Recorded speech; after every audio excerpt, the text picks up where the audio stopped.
Hello everyone, this is Aftab and welcome to great programming. और JavaScript की series के अंदर हम डॉम पढ़ रहे हैं और डॉम का हमारा लेक्चर नंबर 3 है। तो इस लेक्चर के अंदर हम डॉम ट्रेवर्सल प्रॉपर्टीज के बारे में बात करते हैं। सबसे पहले आप ये स्ट्रक्चर समझो, जिसमें एक हमारा ए एलिमेंट है जिसको हमने पेरेंट बनाया हुआ है और बाकी इसके अंदर है जो कि हमारे चिल्ड्रन है। तो इस ए एलिमेंट के B C D E and F ये सब इसके चिल्ड्रन हैं। तो सबसे पहले हम कुछ इस तरीके के स्ट्रक्चर HTML के अंदर डिजाइन कर लेते हैं। जैसे कि मैं यहाँ पे क्या करता हूँ, एक डिव बना लेता हूँ और इस डिव के अंदर भी मैं डिव बना लेता हूँ। यहाँ पे लिख देता हूँ मैं बी, तो उसके बाद मैं यहाँ पे लिख देता हूँ सी, फिर डी, फिर ई और एफ। यहाँ पे मैंने क्या किया, एक डिव बनाया और इस डिव के अंदर अलग अलग डिव बना दिए। इस डिव को मैं आईडी देता हूँ बी, इस डिव को मैं आईडी नहीं सॉरी इसको देता है बी और इसको देता है ए। इसको आईडी देता है सी, इसको आईडी देता है डी, इसको देता है आईडी ई और इसको देता है आईडी एफ। अब यहाँ पे हम सबसे पहले एलिमेंट की बात करते हैं, पेरेंट नोड की। क्या क्या मतलब है पेरेंट नोड वाली प्रॉपर्टी का मतलब क्या है। तो अब मैं यहाँ पे क्या करूंगा, मैंने एक डिव बनाया जिसकी आईडी ए है और इसके अंदर 5 अलग अलग डिव बना दिया है। तो मैं क्या करूंगा, यहाँ पे डी वाले एलिमेंट को एक्सेस करूंगा जावास्क्रिप्ट के अंदर। तो मैं यहाँ पे लिखूंगा let D is equal to document dot query selector hash D.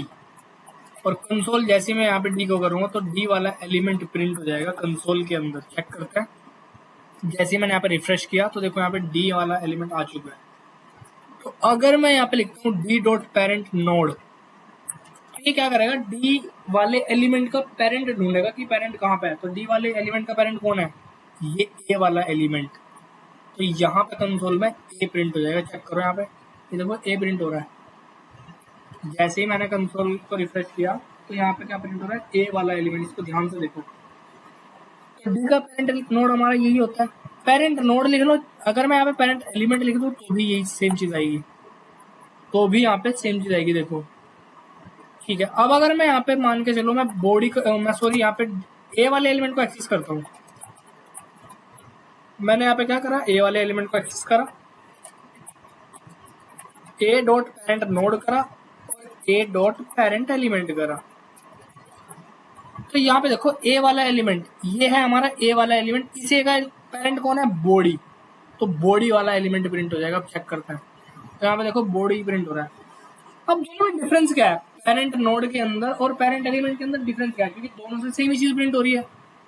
अब हम डिफरेंस की बात करते हैं। डिफरेंस क्या है, यहाँ पे देखो अगर मैं HTML एलिमेंट को एक्सेस करता हूँ, अगर मैं HTML एलिमेंट को एक्सेस करता हूँ और मैं फाइंड करता हूँ कि HTML का पेरेंट नोड बताओ क्या है, तो देखो क्या प्रिंट होगा, डॉक्यूमेंट प्रिंट हो रहा है। HTML के पेरेंट नोड में प्रिंट हो रहा है डॉक्यूमेंट। हालांकि HTML एलिमेंट का कोई पेरेंट एलिमेंट नहीं है, ये क्या करता है, लेकिन HTML से जो ऊपर लेवल पे एलिमेंट है उसको ये एज अ नोड दिखा देता है। लेकिन अगर हम यहाँ पे पेरेंट एलिमेंट को प्रिंट करते हैं तो पेरेंट एलिमेंट में क्या प्रिंट होता है, यहाँ पे देखो नल प्रिंट हो रहा है, क्योंकि उसका कोई पेरेंट है ही नहीं। पेरेंट नोड में क्या करता है, वो HTML से एक ऊपर लेवल पे जो एलिमेंट है डॉक्यूमेंट उसको प्रिंट कर देता है। लेकिन पेरेंट एलिमेंट में ये एग्जैक्ट एलिमेंट ढूंढता है कि HTML का एग्जैक्ट मतलब पेरेंट एलिमेंट कौन है, तो उसका पेरेंट एलिमेंट कोई है ही नहीं, तो इसलिए वहां पे वो नल प्रिंट करता है। तो ये दोनों में डिफरेंस है। चलिए नेक्स्ट हम बात करते हैं चिल्ड्रन के बारे में। अब जैसे यहाँ पे इस स्ट्रक्चर के अंदर दिख रहा है कि ए के हमारे सारे चिल्ड्रन है BCDEF, तो मैं यहाँ पे ए वाले एलिमेंट को एक्सेस कर लेता हूँ। Let is equal to document dot query selector hash A. और अगर मैं यहाँ पे लिख देता हूँ console log A dot children, तो ए वाले एलिमेंट के सारे चिल्ड्रन प्रिंट हो जाएंगे। यहाँ पे चेक करो, देखो यहाँ पे ए के अंदर प्रिंट हो रहा है बी वाला एलिमेंट, फिर सी, फिर डी, फिर ई, फिर एफ। इस तरीके से चीजों को प्रिंट कर देना है। नेक्स्ट हम बात करते हैं चाइल्ड नोड्स के बारे में। चाइल्ड नोड्स, अगर मैं यहाँ पे लिखता हूँ child node console log A dot child node, तो यहाँ पे देखो क्या प्रिंट होगा। यहाँ पे नोड लिस्ट 11 के अंदर कुछ प्रिंट हो रहा है, पहले टेक्स्ट, फिर ड्यू बी, फिर टेक्स्ट, फिर ड्यू सी। ये टेक्स्ट क्या चीज है, ये टेक्स्ट में क्या कर रहा है, यहाँ पे देखो जो हमारे ए वाला एलिमेंट है, इस ए वाले एलिमेंट के नीचे बी एलिमेंट है, तो ये नीचे जो बी एलिमेंट है इससे पहले जो ये इतना स्पेस है ना, ये इसको टेक्स्ट में काउंट कर रहा है। समझ रहे हो इसको? जो हमारा ए वाला एलिमेंट है उसके नीचे बी वाला एलिमेंट है, तो ए और बी के जो बीच का ये इतना स्पेस है यहाँ से लेके यहाँ तक, तो वो इसको एज अ नोड काउंट कर रहा है। अभी तो यहाँ पे सबसे पहले टेक्स्ट प्रिंट हो रहा है, यहाँ पे देखो जैसे मैं क्लिक करूंगा तो टेक्स्ट आ रहा है पहले, फिर टेक्स्ट के बाद बी आ रहा है, फिर टेक्स्ट आ रहा है, फिर सी आ रहा है, फिर टेक्स्ट आ रहा है। तो मतलब वो हर एक एलिमेंट के जो नीचे यहाँ पे गैप बच रहा है उसको वो एज अ नोड काउंट कर रहा है। हर एलिमेंट के देखो यहाँ पे गैप बच रहा है इसमें। अगर मैं ये गैप को खत्म कर देता हूँ, मान के चलो मैं ये गैप सारा ही सारा खत्म कर देता हूँ, मैंने क्या करा, सारा का सारा गैप खत्म कर दिया। अब देखना क्या होगा, मैंने यहाँ पे क्या किया, सारा गैप मैं खत्म कर दे रहा हूँ। अब देखना यहाँ पे, अब यहाँ पे प्रिंट हो रहा है B C D E and F, उसके बाद टेक्स्ट, उसके बाद का टेक्स्ट भी खत्म कर लेते हैं, कोई दिक्कत नहीं है। ये वाला टेक्स्ट भी मैंने खत्म कर दिया। अब देखो यहाँ पे एक नोड लिस्ट प्रिंट हो रही है 5 एलिमेंट की, जिसके अंदर 5 ही चिल्ड्रन है, B C D E F. तो इस तरीके से अगर मैं स्पेस को खत्म कर देता हूँ तो वो फिर स्पेस को काउंट नहीं करेगा, वरना वो क्या करता है, जो स्पेस बचा हुआ है ना उसको काउंट कर लेता है वो। तो ये था हमारा चाइल्ड नोड। अब हम बात करते हैं फर्स्ट चाइल्ड के बारे में। फर्स्ट चाइल्ड, तो यहाँ पे अगर मैं लिख देता हूँ कंसोल के अंदर ए डॉट फर्स्ट चाइल्ड, वैसे तो फर्स्ट चाइल्ड बी है, लेकिन बी से पहले ये स्पेस भी तो है ना, तो ये स्पेस को काउंट करता है, तो वो टेक्स्ट प्रिंट करेगा पहले एलिमेंट को। देखो यहाँ पे पहला चिल्ड्रन क्या प्रिंट कर रहा है, वो टेक्स्ट प्रिंट कर रहा है। लेकिन अगर मैं यहाँ पे लिखता हूँ first element child, first element का मतलब है टैग, तो ए वाले पेरेंट एलिमेंट का पहला चाइल्ड कौन है, एलिमेंट वाला बी वाला एलिमेंट है, तो बी को प्रिंट करेगा वो। फर्स्ट चाइल्ड में वो टेक्स्ट प्रिंट करेगा, और फर्स्ट एलिमेंट चाइल्ड में वो एक एलिमेंट प्रिंट करेगा। समझ रहे हो? इसी तरीके से लास्ट है, लास्ट एलिमेंट और लास्ट चाइल्ड। यहाँ पे मैं लिख देता हूँ कंसोल के अंदर ए dot last child. Last child में वो क्या करेगा, टेक्स्ट को देखेगा। देखो यहाँ पे टेक्स्ट आ रहा है, अगर मैं लास्ट एलिमेंट चाइल्ड लिख दूँ तो लास्ट एलिमेंट चाइल्ड कौन है, एफ है, तो एफ आ जाएगा यहाँ पे। देखो तो ये थे हमारे चाइल्ड के बाद। अब हम बात करते हैं सिबलिंग के बारे में। जैसे मान के चलो यहाँ हमारा ए पेरेंट है और ये सब के सब चाइल्ड है, चिल्ड्रन है, तो ये चिल्ड्रन तो आपस में सिबलिंग हुए ना, जैसे बी और सी और डी एफ ये आपस में सिबलिंग्स है।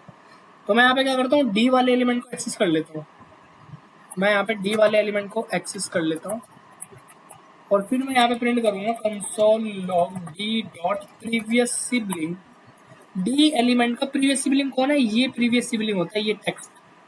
अगर हम प्रीवियस सिबलिंग की बात करते हैं वो टेक्स्ट को देखते हैं, देखो यहाँ पे टेक्स्ट आ रहा है। लेकिन अगर मैं प्रीवियस एलिमेंट की बात करूंगा, प्रीवियस एलिमेंट सिबलिंग, तो डी वाले एलिमेंट का प्रीवियस एलिमेंट कौन है, सी एलिमेंट है, तो वो एलिमेंट प्रिंट करेगा। इसी तरीके से हम नेक्स्ट एलिमेंट को भी बात कर सकते हैं। यहाँ पे लिखता हूँ मैं D dot next sibling. Next sibling में तो टेक्स्ट ही देखेगा, ये देखो। लेकिन अगर मैं नेक्स्ट एलिमेंट सिबलिंग करता हूँ तो वो नेक्स्ट एलिमेंट देखता है, डी के बाद कौन है, ई एलिमेंट है, तो देखो यहाँ पे ई प्रिंट हो जाएगा। तो ये थे हमारे डॉम ट्रेवर्सल प्रॉपर्टीज। अब हम प्रैक्टिस क्वेश्चन की बात करते हैं। सबसे पहला क्वेश्चन ये है कि create a nav bar and change the colour of its first element to red. मतलब एक हमें नैव बार क्रिएट करनी है, एक हमें नैव बार क्रिएट करनी है। तो मैं यहाँ पे क्या करता हूँ, एक नैव टैग लगा देता हूँ, उसके अंदर ए टैग लिखता हूँ, और ए के अंदर लिखता हूँ होम, फिर लिखता हूँ मैं अबाउट, फिर लिखता हूँ मैं कॉन्टैक्ट अस, फिर लिखता हूँ यहाँ पे साइन इन। मैंने क्या किया, एक नैव बार बना दी। अब चेक करते हैं कि नैव बार दिख रही है कि नहीं। ये देखो दिख रही है, यहाँ पे देखो दिख रही है ना नैव बार। इसके अंदर 4 हमारे पास लिंक है। वो कह रहा है कि तुम्हें क्या करना है, फर्स्ट एलिमेंट का कलर रेड करना है, मतलब फर्स्ट एलिमेंट चाइल्ड का। तो इसके अंदर ये वाली प्रॉपर्टी लगेगी, फर्स्ट एलिमेंट चाइल्ड। तो मैं यहाँ पे क्या करूंगा, इस नैव वाले एलिमेंट को एक्सेस करूंगा, क्योंकि यही इन सबका पेरेंट है। तो मैं यहाँ पे लिखता हूँ let nav is equal to document dot query selector नैव।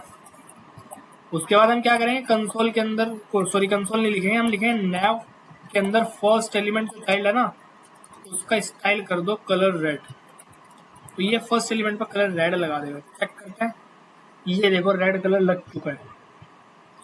चलिए नेक्स्ट क्वेश्चन की बात करते हैं। Create an element with 3 children, now change the colour of first and last element to green. मतलब हमें एक एलिमेंट बनाना है जिसके अंदर 3 चिल्ड्रन रखने हैं। चलिए एक बनाते हैं। तो मैं यहाँ पे क्या करूंगा, इनको तो अभी कमेंट कर देते हैं। मैंने यहाँ पे एक डिव ले लिया, इस डिव के अंदर मैंने 3 पैराग्राफ ले लिए, पैरा 1, पैरा 2 एंड पैरा 3। अब वो कह रहा है कि फर्स्ट और लास्ट एलिमेंट का कलर ग्रीन रखना है। तो मैं यहाँ पे क्या करूंगा, डिव वाले एलिमेंट को एक्सेस करूंगा। Let div is equal to document dot query selector div, फिर हम लिखेंगे div dot first element child dot style dot colour is equal to green, और लास्ट एलिमेंट चाइल्ड का कलर ग्रीन। तो ये क्या करेगा, फर्स्ट और लास्ट में प्रॉपर्टी लगा देगा। देखो यहाँ पे फर्स्ट का भी कलर ग्रीन आ रहा है और लास्ट का भी कलर ग्रीन आ रहा है। तो इस तरीके से हम फर्स्ट और लास्ट का कलर भी चेंज कर सकते हैं। चलिए नेक्स्ट क्वेश्चन की बात करते हैं। नेक्स्ट क्वेश्चन है, write JavaScript code to change the background colour of all li to cyan. मतलब वो ये कह रहा है कि तुम्हें एक लिस्ट बनानी है, क्योंकि li वाला जो टैग है हमारा, li टैग तो लिस्ट के अंदर ही लगता है ना, तो सारे li का बैकग्राउंड कलर हमें सियान रखना है। तो मैं यहाँ पे एक लिस्ट बना देता हूँ, ul, li इंटू 3। यहाँ पे लिखता हूँ मैं एप्पल, देन मैं यहाँ पे लिखता हूँ ऑरेंज, उसके बाद मैं लिखता हूँ यहाँ पे मैंगो। अब वो ये कह रहा है कि सारे एलिमेंट का कलर तुम्हें क्या रखना है, सियान। तो मैं यहाँ पे क्या करूंगा, मैं यहाँ पे ना लगाऊंगा document dot query selector all, document dot query selector all, उसके अंदर li लिख देता हूँ।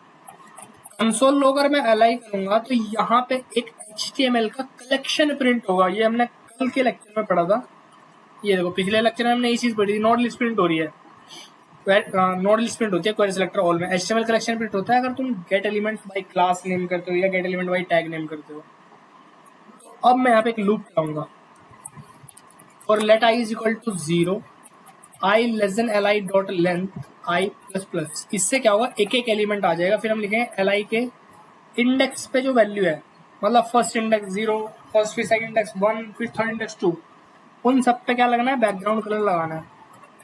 बैकग्राउंड कलर यहाँ पे मैं लिखूंगा सियान, तो ये सब पे लग जाएगा। ये देखो सब पे कलर लग चुका है। अब दिखने में ऐसा लग रहा है कि ये एक ही बैकग्राउंड कलर है, लेकिन एक्चुअल में अलग अलग बैकग्राउंड कलर है। अगर तुम यहाँ पे मार्जिन दोगे ना तो तुम्हें पता चलेगा। मैं यहाँ पे लिखता हूँ मार्जिन 20px, मैं यहाँ पे लिखता हूँ मार्जिन 20px, तो देखो ये अलग अलग हो जाएंगे इस तरीके से। तो ये थे हमारे डॉम ट्रेवर्सल प्रॉपर्टीज। तो आज के लिए इस वीडियो में इतना ही, मिलते हैं हम नेक्स्ट वीडियो के अंदर। तब तक के लिए take care and bye bye.